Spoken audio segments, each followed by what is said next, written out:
নমস্কাৰ আপোনালোকে চাই আছে এবি লাইভ 24 আটাইকে স্বাগতম জনাইছো মুখ্যমন্ত্ৰীয়ে ভাল কথা কৈছে যে আমাৰ অসমৰ যিবিলাক লৰা ছোৱালী উঠি অহা লৰা ছোৱালী তেওঁলোকে যদি ভালকৈ হলহলিয়াকৈ ইংৰাজী ক'ব পাৰে ইংৰাজীৰ ওপৰত গুৰুত্ব দিয়ে তেনেহলে কিন্তু তেওঁলোকে ভাল এটা কেৰিয়াৰ গঠন কৰিবলৈ সক্ষম হ'ব মুখ্যমন্ত্ৰী গৰাকীয়ে ভাল এটা পৰামৰ্শ দিছে গঠনমূলক পৰামৰ্শ এইটো মোৰ খুবেই পছন্দনীয় কথা ভাল লাগিছে নিশ্চয়কৈ এই ভিডিঅটোত আপোনালোকক মুখ্যমন্ত্ৰী গৰাকীৰ এই ভাষ্য শুনাবলৈ যত্ন কৰিম চাই থাকিব যদি চেনেলটোত আপোনালোকে প্ৰথম হৈ থাকে তেন্তে সাবস্ক্ৰাইব এটা কৰি দিবলৈ পাহৰি নাযাব ধন্যবাদ চাওকচোন ভিডিঅটো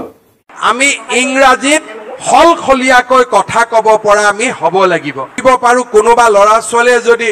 12 সপ্তাহৰ কাৰণে অইল ইণ্ডিয়াত কাম কৰিব পাৰে ONGCত কাম কৰিব পাৰে এবছৰৰ কাৰণে টাটাত কাম কৰিব পাৰে ৰিলায়েন্সত কাম কৰিব পাৰে সমগ্ৰ পৰিৱেশটোৱে খলনি হৈ যাব সেই কাৰণে প্ৰতিজন ছাত্ৰ ছাত্ৰী ইয়াৰ বাবে কোনো বেলেগ জ্ঞানৰ অধিকাৰী হ'ব নালাগে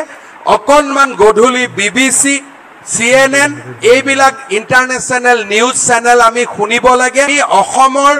এজন ভাল লৰাই ইংৰাজী আৰু হিন্দীত হলখলিয়াকৈ কথা ক'ব পাৰে তেতিয়াহলে আমি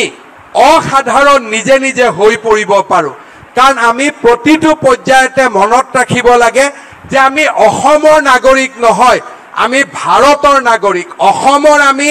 নাগৰিক আমাৰ মা কিন্তু ভাৰতো আমাৰ মা আৰু গোটেই ভাৰতত যিমান ডেভেলপমেন্ট হৈছে বিকাশ হৈছে প্ৰত্যেকটো কাম অসমত হ'ব নোৱাৰে কিন্তু সেই বিকাশৰ আমি সমভাগী আজি যদি আমি কওঁ যে সাগৰৰ লগত জড়িত ইণ্ডাষ্ট্ৰি অসমততো হ'ব নোৱাৰে মেৰাটাইম ইণ্ডাষ্ট্ৰি সাগৰৰ কাষৰ ৰাজ্যবিলাকতে হ'ব কিন্তু তাৰ মানে নকৰে যে মেৰাটাইম ইণ্ডাষ্ট্ৰিত অসমৰ ল'ৰা ছোৱালীয়ে কাম নকৰিব সেই কাৰণে ইংৰাজী আৰু হিন্দীত ভালকৈ কথা ক'ব পৰা আৰু স্পোকেন ইংলিছ স্পোকেন হিন্দীৰ ওপৰত আয়ত্ত লাভ কৰিলে আমি বহু দূৰ আমাৰ জীৱনত আমি আগুৱাই যাব পাৰো অন্তত যোৱা 10 বছৰত মই এটা কথা বাৰে বাৰে ৰিয়েলাইজ কৰো মোক যদি কটন কলেজ বা কামৰূপ একাডেমীত ভাল কৰি ইংৰাজীত আৰু হিন্দীত কথা ক'ব দিয়াটো শিকাই দিলেহেঁতেন মই অসমৰ কথা ৰাষ্ট্ৰীয় মঞ্চত আজি যিমান কৈ আছো তাতকৈ 4 গুণ দপদপাই মই ক'ব পাৰিলোহেঁতেন 10টা যেতিয়া নেশ্যনেল টিভিৰ লগত বহু 10টা কথা কওঁ 10টা হিন্দী ক'লে মাজত 2টা অসমীয়া ওলাই যায় ইংৰাজী 10টা ক'লে মাজত 3টা অসমীয়া ওলাই যায় গতিকে মই যিমান সাহসী হ'ব লাগে ৰাষ্ট্ৰীয় প্ৰেক্ষাপটত মোৰ